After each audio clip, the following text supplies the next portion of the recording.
Okay, is my voice audible to you all? Can you tell me? Okay, fine. Okay, so good afternoon to you all. I think somebody asked me the doubt on question number 7th, I think. Okay, good afternoon.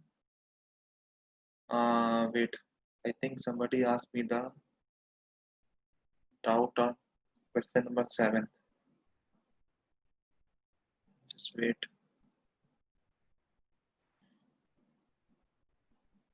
Hmm. See, if you look at the question number 7th, basically the question number 7 is based on dot product. Okay, which I have not taught you. So you can leave the question number 7 for now. Okay, I think question number 7 only. Na? Yes, yes, question number 7. You can leave for now. Okay, not leave means you can do afterwards because it is a concept of dot product that I did not taught you until now. Okay, fine. I will teach you means today or tomorrow I'll teach that topic. Fine. Question number 24. Wait. Question number 24 also. Just wait. Okay. Question number 24. Okay. See, I think I gave you from this seekers material the homework which I have given to you. That what I am telling you. Okay. Fine. From seekers material, I gave you some homework. Question number 24. Okay. Somebody is having the doubt in that. Okay. See, if you look at this, basically we have two vectors. The modulus of vectors means the mod of A and mod of B was same as X. Okay. You have to find the magnitude of A minus B. Okay. Now in the given figure, the A changes its direction by angle theta such that mod of A and mod of B is equal to X. Find the magnitude of A minus B. Okay. So if you look at this, what is A minus B? The magnitude of A minus B will be equal to the square root of A square plus B square plus 2AB. Now here it is minus, so we have to plus minus here. Okay, minus 2AB cos theta. Okay, so this is the modulus of A minus B. Okay, now that is the value of mod of A minus B. Now value of x A is x and value of B is x. So we can write this as what? X square plus x square minus 2x square cos theta. Okay, if you further modify this equation, you'll get what? 2x square minus 2x square cos theta. Can we take root 2x common from this equation? If I take root 2x common, we'll get what? Root 2x under root of 1 minus cos theta. Okay, now if you look at this, can I use this formula? Cos 2 theta equal to 1 minus 2 sine square theta. But here it is theta, not 2 theta. So if I have to use this formula, I have to place theta. In the place of 2 theta, we have to place theta here. So I can modify this formula as cos theta equal to 1 minus 2 sine square theta by 2. Because in the place of 2 theta, we have to place theta. So this becomes theta by 2. Okay. Which means cos theta is equal to 1 minus 2 sine square theta by 2. Okay, fine. And what is the value of 1 minus cos theta? So 1 minus cos theta will be equal to 2 sine square theta by 2. Okay, can we put this value in this equation? Equation number 2, equation number 1. So if I put here, then A minus B will be equal to root 2x square root of 2 sine square theta by 2.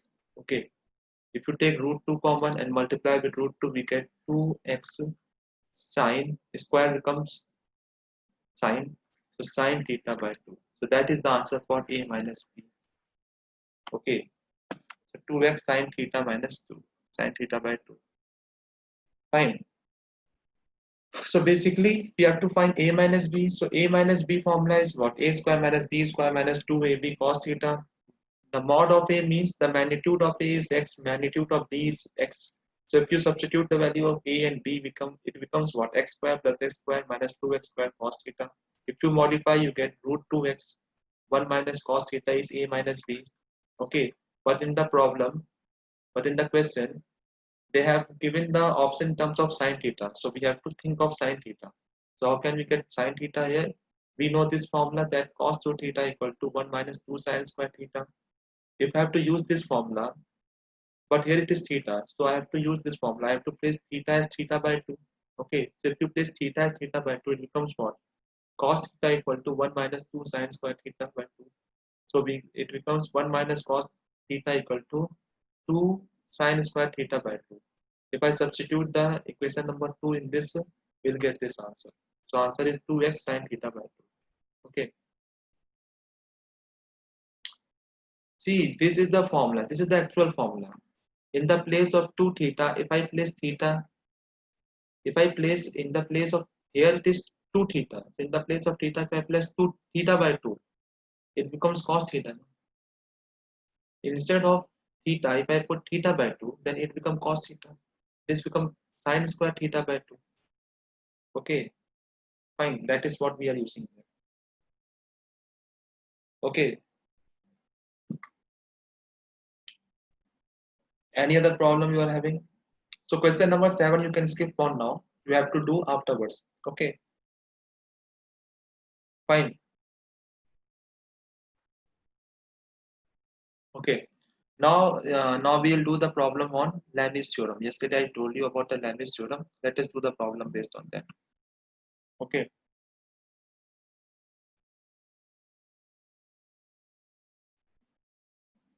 Okay.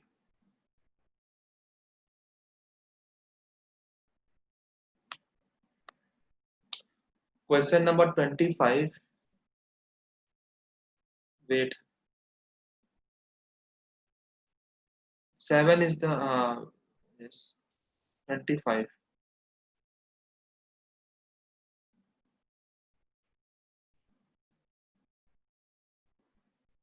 Okay, I think all remaining problems are easy. This was difficult problem. Okay, remaining you can do. Okay, try to do yourself. Fine. If I find that question is difficult, then I will discuss. Okay, fine. Now, let us do some problems on Lami's theorem. Okay, so let us suppose we have a three force, three co-initial vectors. Okay, we can say this as F1, this as F2. Okay, we have another force which is say 10 Newton. Okay, fine. So angle of F2 and F1 is 30 degree. This is 30 degree. Okay, fine. Find the value of F1 and F2. Find the value of F1 and F2. So we have three forces, 10 Newton, F2 and F1. Okay, so it is acting at a point.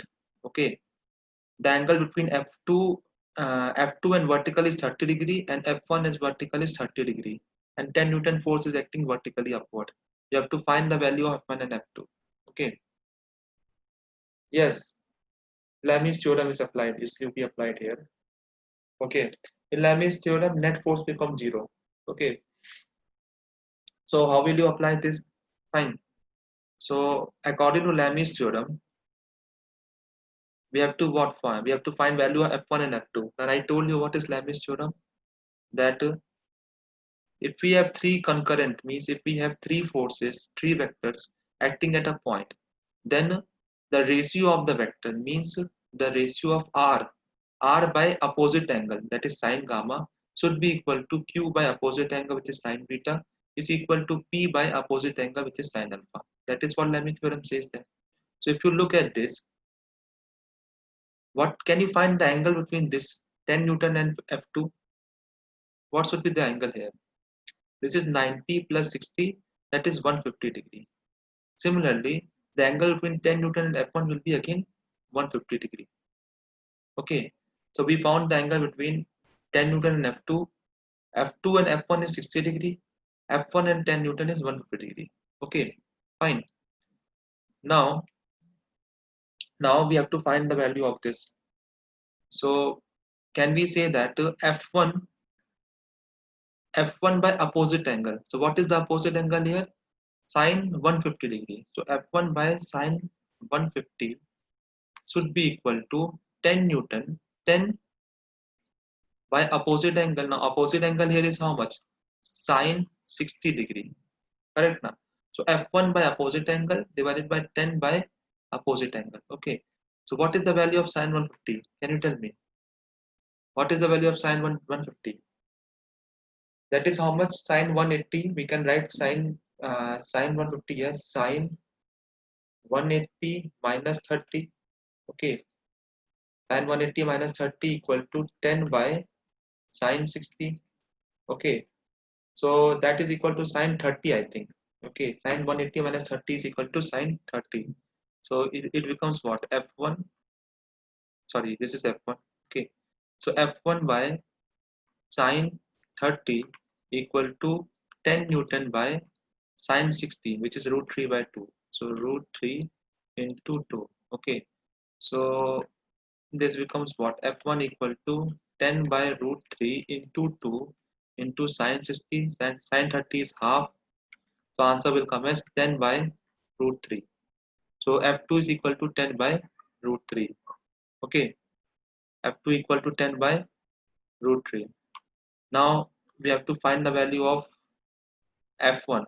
Again, we can use the same formula, that F1 by sine of F1 by sine of 150. This angle we have to take now. Okay. Sine of 150 equal to 10 by sine 60. Okay. Again, the answer will come same as 10 by root 3 Newton. So in this way, we can apply Lami's theorem here. Okay. In this way, we can apply the Lami's theorem here. Fine. Okay. See Lami's theorem. I have changed the color of the pen. Okay. I will not use that pen again. Fine. Okay. In Lami's theorem, again I will repeat that there are three forces F1, F2, and F3 which are acting at a point. The angle between F2 and vertical is 30 degree. Angle between F1 and vertical is 30 degree. 10 Newton is vertically upward. Okay. So we can see that here three forces are acting at the same point. Okay. Then we can apply Lami's theorem. According to Lami's theorem, F1 by opposite of sine angle should be equal to 10 by opposite of sine angle is equal to F2 by opposite of sine angle. So F1 by sine 150, which is the opposite angle here, should be equal to 10 by sine 60, because opposite of 10 is the angle is how much? 60 degree. Okay. So 10 by sine 60. So if you solve, you get F1 equal to 10 by root 3. Similarly, F2 will be equal to 10 by root 3. Okay. Fine. So that is how we can apply the Lami's theorem.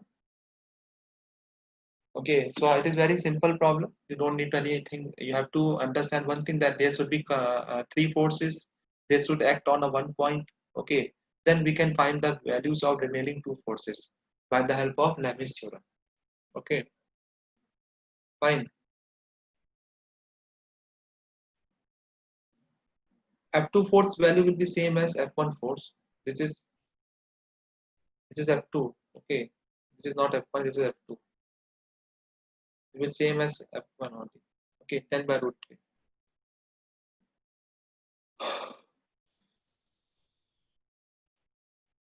The law of sine and Lami's theorem are same only. Okay.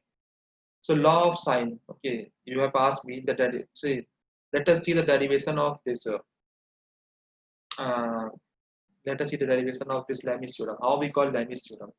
Okay, fine. If you read the definition of Lami's theorem, what I told you, that if the three vectors simultaneously acting at a point. Okay, see, don't one thing more. Don't ask me to show the slide. I will show the slide at the last. Okay, please don't interrupt me in that. Show me 39 slide. This is interrupting. Okay. Don't ask me to show the slide. I will show you the slide at the last. Okay.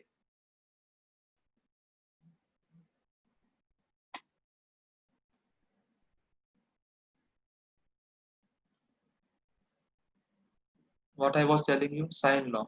Okay. Okay, so the proof of Lami's theorem is like this. Okay, if you read the Lami's theorem, the three vectors simultaneously acting at a point like this, the three vectors simultaneously acting at a point have a zero resultant, then vector can be represented in magnitude and direction by the three sides of the triangle. So if I draw this vector in the sides of the triangle like this, so one vector we can draw like this, r vector, which is downward. Then we have another vector, q vector. Okay, this is downward vector. Just wait. Okay, so we have one vector which is acting downward, that is r vector. Then we have another vector which is q vector. Okay, another vector which is q vector like this, p vector, and then we have q vector. So we can represent these vector in the form of triangle like this. See, okay. So this can represent in the form of triangle. This is r vector. This is your p vector. This is your q vector. Okay. Now see, what is the angle between p and r? What was the angle between p and r? To find the angle between P and R, we have to extend this. This will be the angle between P and R. That is equal to how much? Beta. This is beta. Okay. Then we have P and Q is how much? Gamma. And this is your alpha. Okay. Now, if you look at inside the triangle, if you look inside the triangle, the angle R, this is 180 minus gamma. This is 180 minus beta. This is 180 minus alpha. This angle is 180 minus alpha. Now, according to sine law, it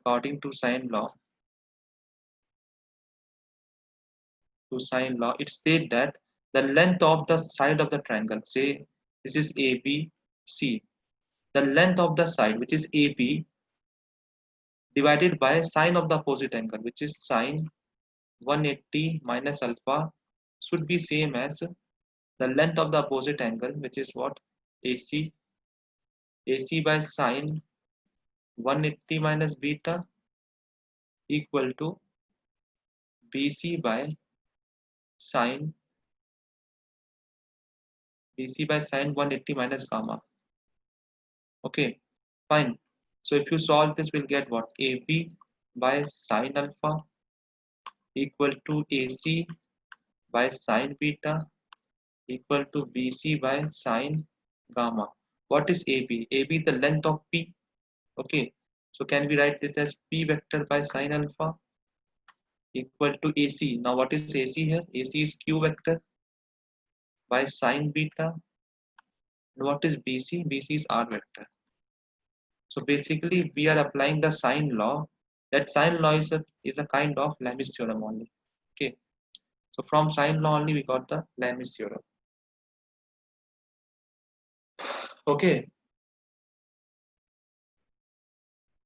fine. So this is what means you can see here P by sine of opposite angle, which is sine alpha, because length of AB is P to sine alpha. So you can see this P by sine alpha equal to Q by sine beta equal to R by sine gamma. And if you look at this triangle, what is P? P by sine alpha, R by sine gamma, and Q by sine beta should be same. Okay, this is a derivation which we have done. Okay, of the Lami's theorem. Fine. See, I have drawn these three vectors in a form of triangle. Okay, it is not a very difficult thing I have done. This is R vector, this is your P vector, this is your Q vector. I have drawn, see, these three vectors were acting at a point. So I have drawn this vector in a form of a triangle. So if I draw in a form of triangle, okay, then I can apply sine law. Okay, from sine law only we got this result. This is known as Lami's theorem. Okay, So from sine law, we got this rule, that is Lami's rule. Okay, fine. We are shifting the vector. By shifting the vector, we made the triangle. Okay, and then we proved this point, Lami's theorem. Okay, fine. So proof I did not tell you to me yesterday. So today you can see the proof here. Okay, this was the Lami's theorem. This is the proof of the Lami's theorem. Okay,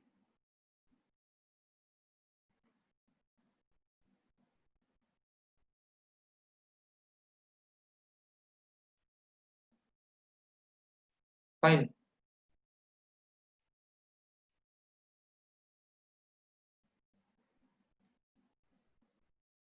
Okay, 35 question. Okay. See, I think you can do this problem or not. Can you apply Lami's theorem here? We can apply Lami's theorem, but you have to do with the help of component method. Okay. So you break the component of F2. Okay. So if you break the component of F2, we have one component like this, which is F2 cos 53. This will be what? F3 sine 53. Similarly, break this component F3, F3 sine 45, F3 sine 45, then this one. So if you break the component and add all the component along X and Y, you get the answer for this. Okay, fine. So that is not a very difficult thing to do. Okay. Any doubt you are having, you can ask me. Okay. Yesterday you told me about Lami's theorem, so this is a problem on Lami's theorem. Okay.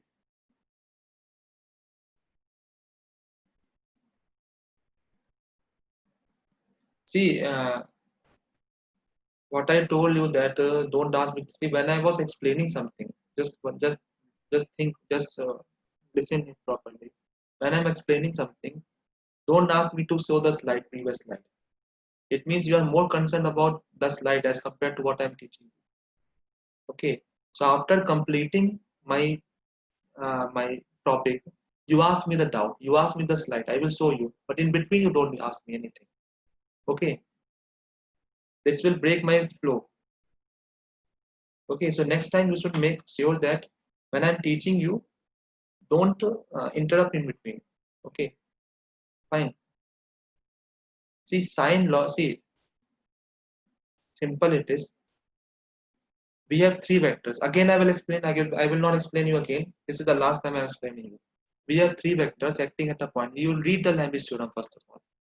Lami's theorem, what they are telling you, simultaneously acting at a point. You can see here R vector, P vector, and Q vectors are simultaneously acting at a point and have zero resultant. Means net force is zero at this point. Then this vector can be represented in magnitude and direction of three side of triangle. Means we can represent these three vector in a form of triangle. Okay, that is what we have done here. That we have represented this R was downward, so we represented downward like this. You see. Then we have parallelly shift this P vector. So if I parallelly shift this P vector, you can see here. This will be somewhere here like this. This will be P vector. Then if I shift the Q vector, this will be a Q vector. So this is P, this is Q.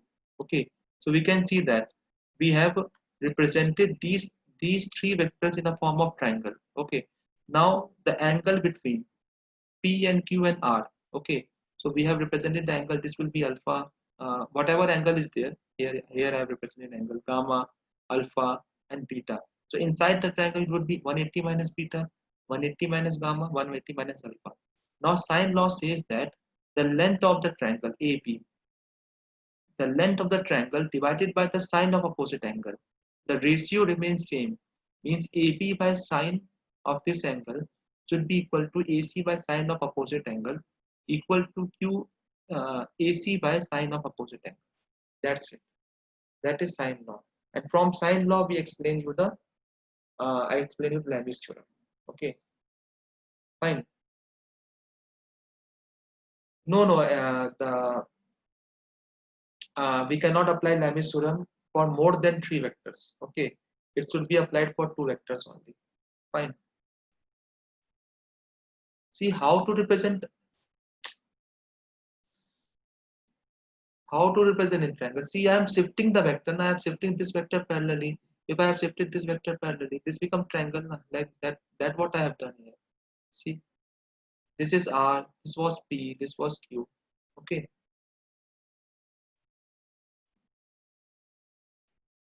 Derivation I will ask. Okay. Whatever derivation I have done, you have to do it. Okay. Derivation in the mid-sem exam I will ask. Parallelogram law of law of parallelogram vector addition, and this one I will ask you. Okay. Fine. Now next is unit vectors. The next topic is unit vectors. I think I told you about unit vectors when I was explaining the type of the vectors. Unit vectors are those vectors whose magnitude is 1. The magnitude is 1 and it shows the direction of the vector. It shows the direction of a vector. Okay, so these are known as unit vectors. Okay, and how to represent unit vectors? The symbol of unit vector is cap. Is cap means it's like if I have a vector, so it should be like a cap. Okay, if it is b vector, then b cap. So if I put a cap, it understands that it is a unit vector. The unit vector has a magnitude of 1 and it only shows the direction of the vector.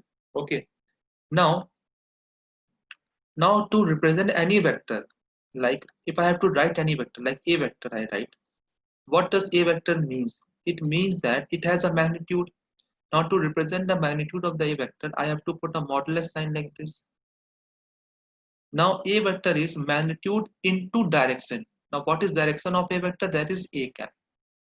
So to represent any vector, it is the sum of, it is a product of magnitude. This is the magnitude of the vector. Okay, this is the magnitude, and this is the direction of the vector. Okay, so to represent a vector, it is magnitude into direction. So from here, can I get the value of unit vector? So unit vector will be equal to a vector divided by mod of a. Okay, so if I divide the vector by its magnitude, I will get the unit vector of a. Unit vector means it will show us the direction of the vector. Okay, this is the cap. Cap represent the is the symbol of unit vector. So if somewhere it is written as a cap, you have to understand that it is unit vector. Okay, fine. Understand this. So any vector is represented by its magnitude into direction. Okay, so direction is a cap, magnitude is mod of a. So a cap will be equal to a vector by modulus of a vector. That is how we can find unit vector. Okay, so this is the unit vector. Fine. Now next thing is orthogonal unit vector. Okay, next is orthogonal unit vector. Fine.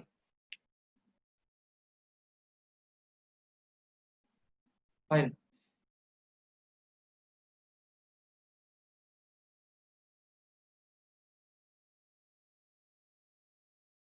You can skip that homework. Okay, but I will teach you everything. Okay, fine.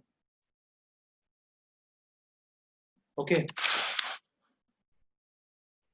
Now next is orthogonal unit vectors. Orthogonal unit vectors. Okay, orthogonal unit vectors. Okay. Now basically we have three orthogonal unit vectors. One is I cap, another one is j cap, I cap, j cap, and k cap are orthogonal unit vectors. Okay, are orthogonal unit vectors. Okay. Now what are orthogonal unit vectors? Okay, just see here. Let us suppose we have a coordinate system. This is your x-axis. This is your y-axis. This is your z-axis. Okay, x, y, and z. We have orthogonal unit vector which is x, y, and z. Okay, fine. Now, now see what is orthogonal unit vector. It means that if I take a unit vector along the x-axis, unit vector means to represent the direction of x-axis, we'll take a unit vector along the x-axis, and that unit vector is I cap. So I cap is basically what? A unit vector along the x-axis. Similarly, j cap. J cap is a unit vector along the y-axis, and z cap and k cap is a unit vector along the x-axis. Okay, z-axis. Fine. So orthogonal unit vector means that a unit vector along x, y, and z. Okay, fine. So orthogonal means a vector along the x is represented by I cap. So we can write here as I cap is basically what? I cap is a unit vector along x-axis, along x-axis, along x-axis. Fine. J cap is a unit vector along y-axis, and k cap is the unit vector along z-axis. Therefore, I now why it is orthogonal? It is orthogonal. Reason is that because I cap and j cap are perpendicular to each other. Means all the three vectors are perpendicular to each other. That is why they are known as orthogonal unit vector. So in that orthogonal unit vector, we have three unit vectors: I cap, j cap, and k cap. I cap represent a unit vector along the x-axis. J cap represent the unit vector along the y-axis, and k cap represent the unit vector along the z-axis. Now, what is the magnitude of this vector? Means if I have to find I cap magnitude, that will be equal to 1. The magnitude of j cap will be equal to 1.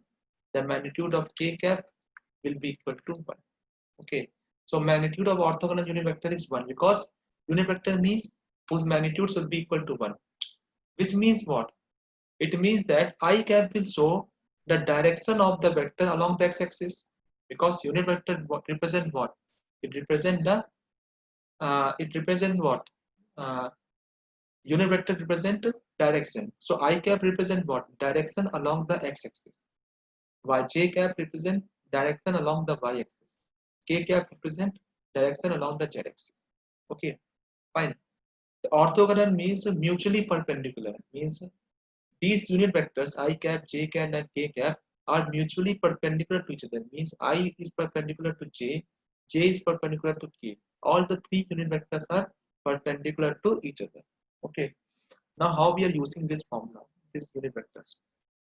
See, if I give you one question here, that a force of 5 Newton is applied on x-axis, represent force, in vector form, Okay, fine. So we have one problem that a force of 5 Newton is applied on the x-axis, represent that force in vector form. Okay, so just see here what I told you about unit vectors. I told you about vectors? Vector is basically magnitude into unit vector direction. Magnitude into direction. A cap represent direction, and this mod A represent magnitude. Okay. So if I have to represent this particular force in vector form, can I write here as F vector will be equal to magnitude into direction. What is the magnitude of this force? That is 5. What is the direction? Now it is applied on the x-axis, and the direction along the x-axis is represented by I cap. Okay, so can I write here as what? 5 I cap Newton. So if in the question if they write like 5 I cap, you have to automatically understand that a 5 Newton force is acting along the x-axis. Okay, 5 I cap represent what? The force of 5 Newton is applied on the x-axis. Okay, yes, 5 I cap means the force is represented on the x-axis. Fine. So this is how we can represent a force in the vector form. Okay. a force in a vector form. Fine. Okay. See this again I explained to you. A force of 5 Newton is applied on the x-axis. Represent this force in vector form. Okay. So force is basically magnitude into direction. Okay. Magnitude of this force is 5 Newton. Direction means it is applied on the x-axis. I cap represent the direction of the force along the x-axis. So it should be I cap. So 5 I cap Newton is the force here. Okay. I should be smaller. I should be smaller here. Okay. Okay. If it is on the minus x, okay, fine. If it is applied on the minus x, then note if this force, let us suppose that if this force 5 Newton is applied on minus x-axis, then F force will be equal to minus 5 I cap. Minus I cap means it is on the opposite side. Okay, minus I cap. Yes, fine. I think you understand. If it is on the negative side means minus cap. If it is on the positive side means plus. Okay, fine. Okay. Now next problem you can write here as, okay, next problem you can write here as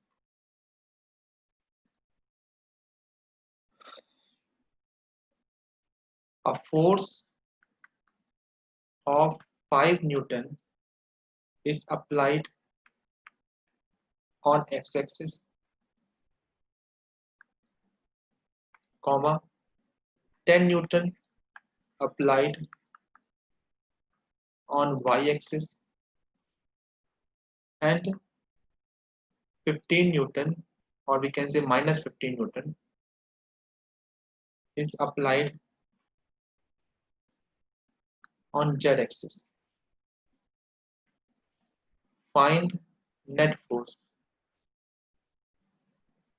Okay, or find force, net force in vector form. Vector form. Okay. A force of 5 Newton is applied on x-axis, 10 Newton is applied on the y-axis, and 15 minus 15 Newton is applied on the z-axis. Find the net force in vector form. Okay. So see here, the net force will be equal to summation of all the forces. Okay. So you can see here, 5 Newton is applied on the x-axis, which means I can write this as what? 5 I cap plus 10 Newton is applied on the y-axis. Y-axis means j cap minus 15 applied on the z-axis, which is k cap. Okay, fine. Into Newton. This will give us what? Net force acting in the vector form. Means 5 I cap means this force is acting, means net force is basically what? Force acting along the x-axis is I cap is 5 Newton. Then j-axis, y-axis is j cap, and z-axis is k cap. Okay, fine. So it is 10, not 5. This is 10. 10 j cap minus 15 k cap. Okay, fine. So that is how we can represent the force if these forces are acting on the all the three axes. Okay, fine. If the force are acting on all the three axes, then we can represent the force like this. Okay, fine. Any doubt you can have? You are having, you can ask me.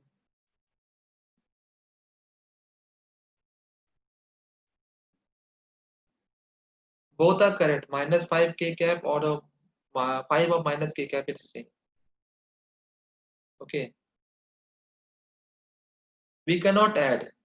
We cannot add simply. The reason is that because the forces are acting on different direction. Means if you look at this, 5 Newton is acting on this direction x axis, then 10 Newton is acting on this, and minus 15 is acting on z axis. We cannot directly add this. We have to add in vector form. Okay, fine. No, we don't need to draw the diagram here. Okay, I have drawn the diagram just to show you. Okay, fine. You can see that at this particular point we have three forces: 5 Newton on x-axis, 10 on the y-axis, and 15 Newton on the z-axis, minus z. Okay, fine. Okay.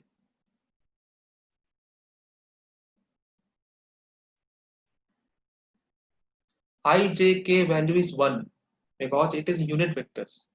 Okay, so unit vector value is 1. I cap value is 1. The magnitude of I is 1. Magnitude of j is 1. Okay, see, it is not represented in a plane, it is in a space. Minus 15 Newton is in a space, not in a plane. Okay, it is three-dimensional force.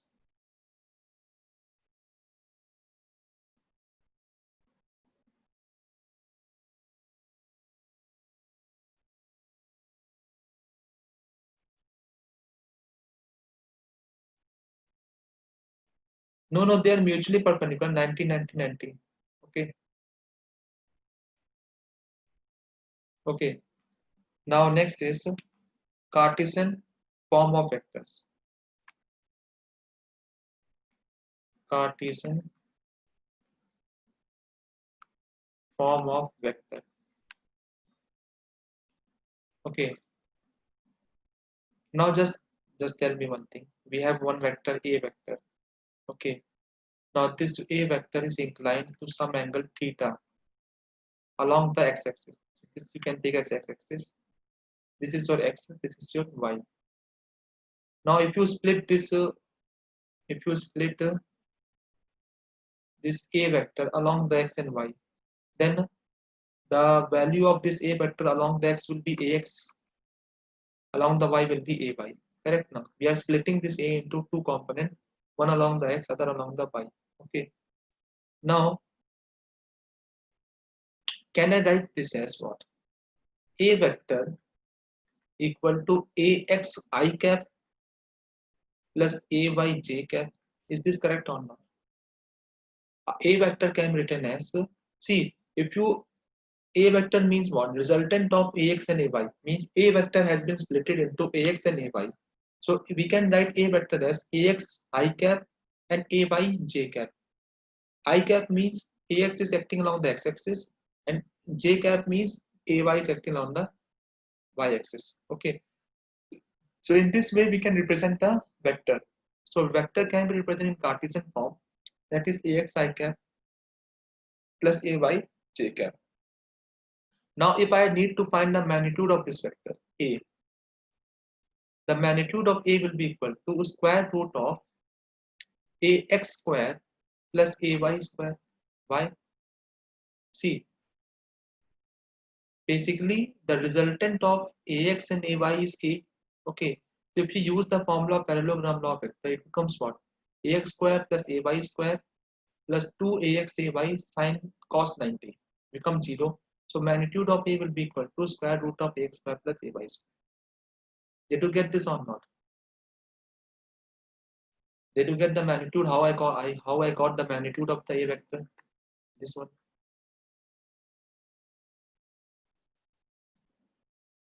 Okay, fine. So that is the magnitude of the A vector. That is the root of ax square plus ay square. Okay. How it is theta? X and y is 90 degree, na? See how I got this. See, we have two vectors, ax and ay. Both are perpendicular because x and y axis are perpendicular to each other. Okay, fine. So if I find the value of ax plus ay, which is a, so magnitude of a will be equal to square root of ax square plus ay square plus 2ax ay cos 90. Why cos 90? Because the angle between ax and ay is 90 degree. So it becomes what? Square root of ax square plus ay square. That is the magnitude of a vector. Okay, that is the magnitude of the a vector. Okay, fine. Now this is in xy plane. If the force is on the xy plane, then this is the answer.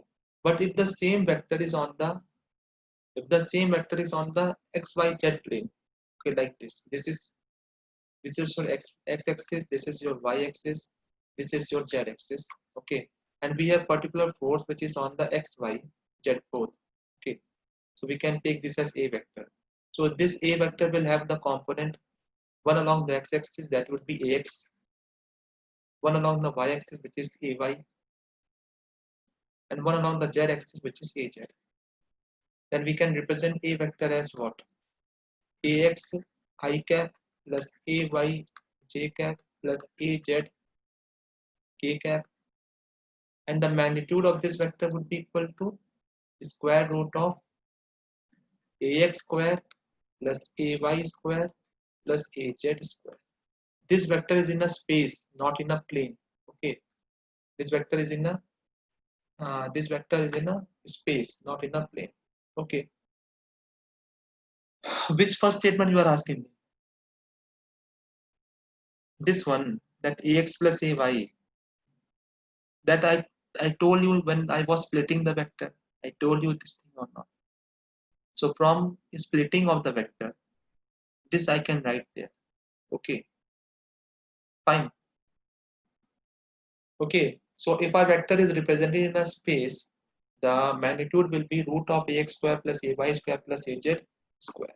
Okay, I hope you understand what is Cartesian form of vector, what is unit vector. Okay, fine. How to represent a vector in a, how to represent the force in a vector form or a vector. Okay, now now next is next is, if I give you one problem here like this, find a unit vector, find a unit vector in the direction of this vector, direction of a vector, which is what? 3 I cap plus 4 j cap. Means you have to find the unit vector. We have to find the unit vector of this vector 3 I cap plus 4 j cap. Okay. Now see, force is also a vector. Vector is also force. Both are same. Okay. Force is a vector, na? Fine. 7 Newton is answer. Unit vector I'm asking you. Unit vector. It is 3 I cap plus 4 j cap by 5. Very good. Okay. See, just see here. You look at this statement. This one. This one. A vector is equal to magnitude into unit vector. So unit vector can be written as A vector by its magnitude. Okay. Fine.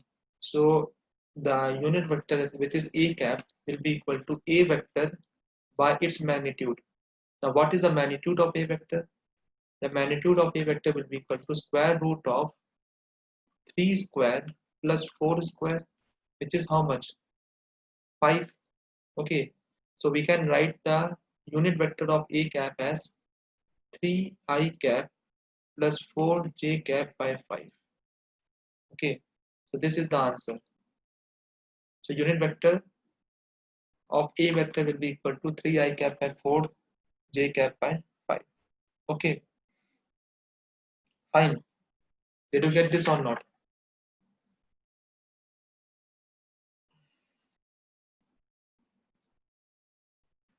Okay. That is how we can find the unit vectors. Okay. Now next is,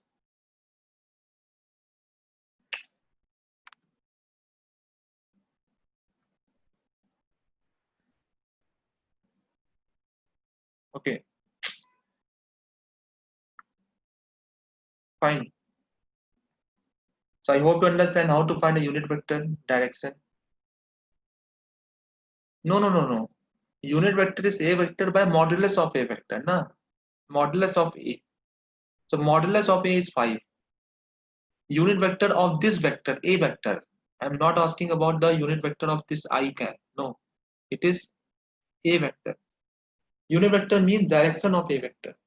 Okay, fine.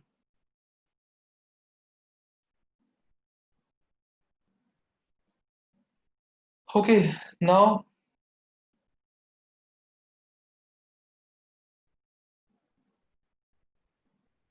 next is, now next is,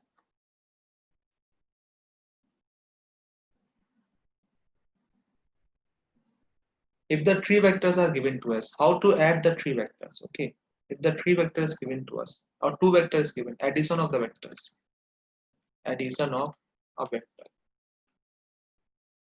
Fine. Let us suppose we have two vector. First vector is a cap, which is 2 I cap plus 3 j cap, and we have another vector b cap, which is equal to minus I cap plus 5j cap. Now if I ask you, what is the value of a vector plus b vector, then how will you add? To add the vector, it is very simple thing. Okay, just add I with I and j with j. Okay, so if you add 2 minus 1 is equal to 1 I cap, and if you add 3 plus 5, which is 8 j cap. Okay, so simply you add I with I and j with j. Okay, so it will come as I cap plus 8 j cap. So that is how we can add the two vectors.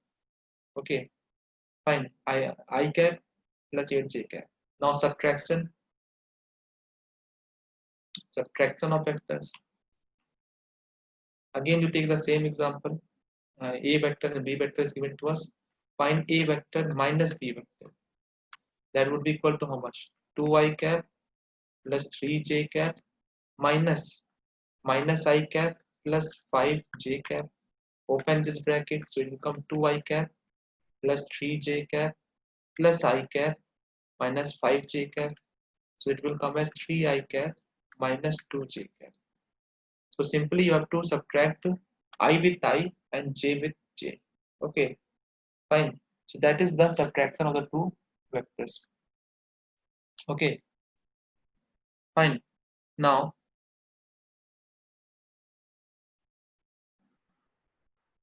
next, next problem is that if there are three forces, okay, force F1 is 2I cap plus 3j cap plus 5k cap. Okay, and F2 is minus I cap plus 2j cap minus k cap. Okay, and F3 is AI cap, AI cap, AI cap plus bj cap plus ck cap. Okay, if net force is 0, find the value of a comma b comma c. If net force is 0, find the value of a comma b comma c. Okay, fine. If net force is 0, then find the value of a comma b comma c. Okay, fine. So screen is visible or not? My screen is visible to you all. Okay, so we have, if the net force is 0, then find the value of a comma b comma c. Okay, so very simple it is. What is net force? Net force is equal to F1 plus F2 plus F3 is the net force acting on the body. Okay, net force would be 0. What is F1? That is 2I cap plus 3j cap plus 5k cap. F2 is how much? Plus minus I cap plus 2j cap minus k cap, and this will be what? Plus AI cap plus bj cap plus c k cap. Okay, fine. So if you add here, you will get what? You will get 2 minus 1 plus k I cap. Then we have what? 3 3 plus 2 plus b j cap plus 5 minus 1 plus c k cap is equal to 0. Now 0 means what? 0 means basically 0 I cap plus 0 j cap plus 0 k cap. So if you compare both left and right hand side, we get what? minus 1 plus a equal to 0, which means what? A is equal to minus 1. Fine. Then if you compare right and left side, we get b equal to minus 5 and c equal to how much? Minus 4. Okay. So that is the value of a, b and c. This is minus 1, minus 1, minus 5 and minus 4. Okay.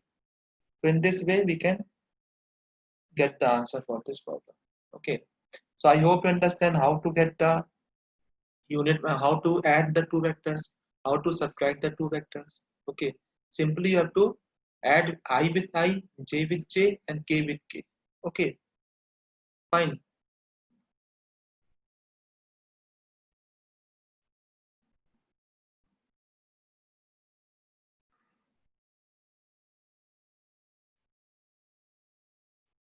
If it is orthogonal form like I cap j cap plus k cap, simply add I with I, j with j and k with k.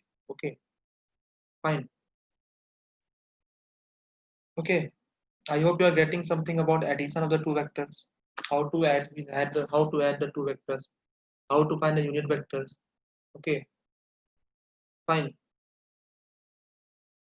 Okay.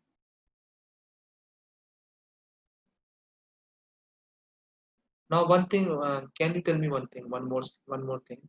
Like, if we have two vectors like this, one is 10 Newton, other is 5 Newton. Okay, this angle is from horizontal. 10, 10 Newton has 37 degree. This has 53 degree. Okay, fine. Can you represent in vector form along x and y axis?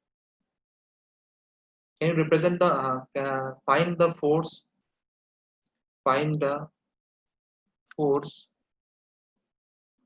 along x axis and y axis in vector form? Okay, x and y axis in vector form. Okay, can you do this or not?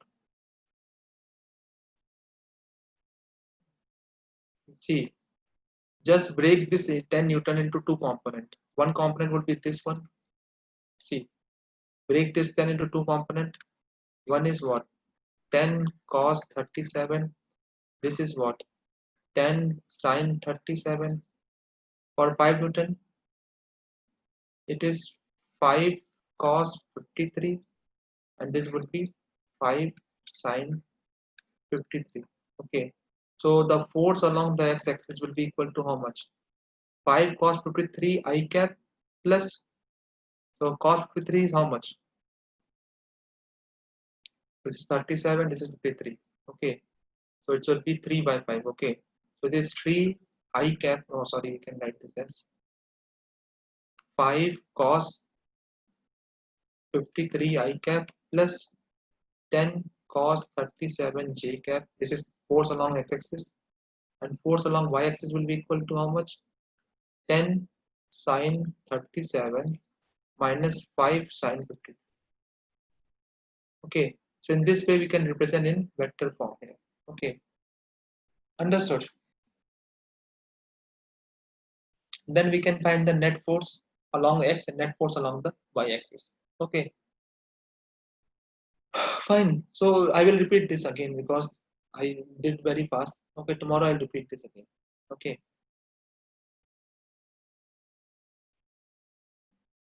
fine. Okay, so you can see the slides today, whatever slide we have done. So I think I started from this one, Lami's theorem. Okay,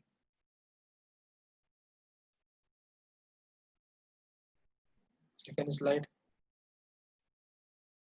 This is the proof of Lami's theorem. Okay, so proof you remember because I will ask in your weekly midterm. Okay, proof. Fine.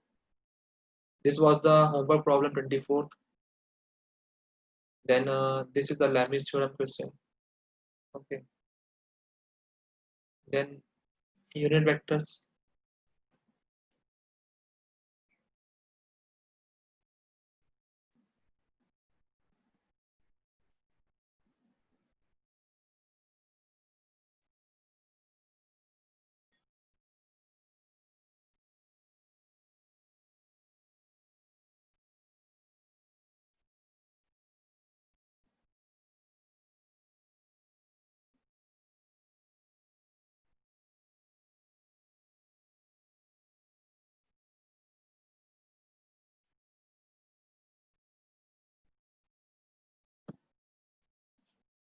45 and 47. Wait, this is 45, 46, 47. Okay, 34. This one. This one is what? Basically, I have split the vectors and I found force along x-axis, force along y-axis. Okay, fine. That is only I have done here. Okay. Today homework is posted in the Learnity. Okay, you have to see the homework there. Fine.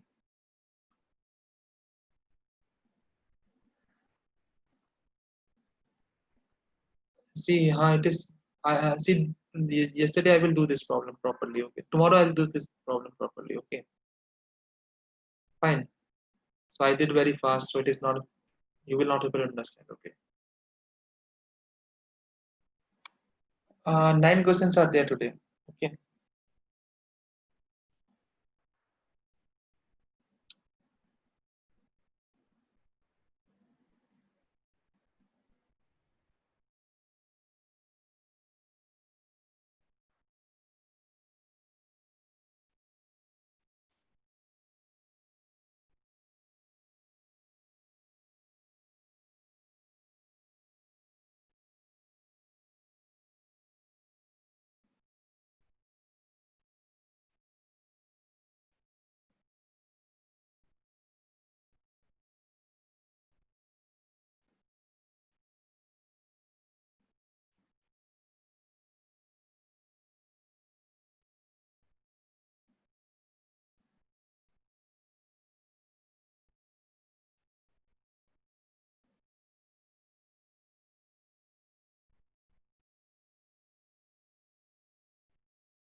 Okay. Thank you all.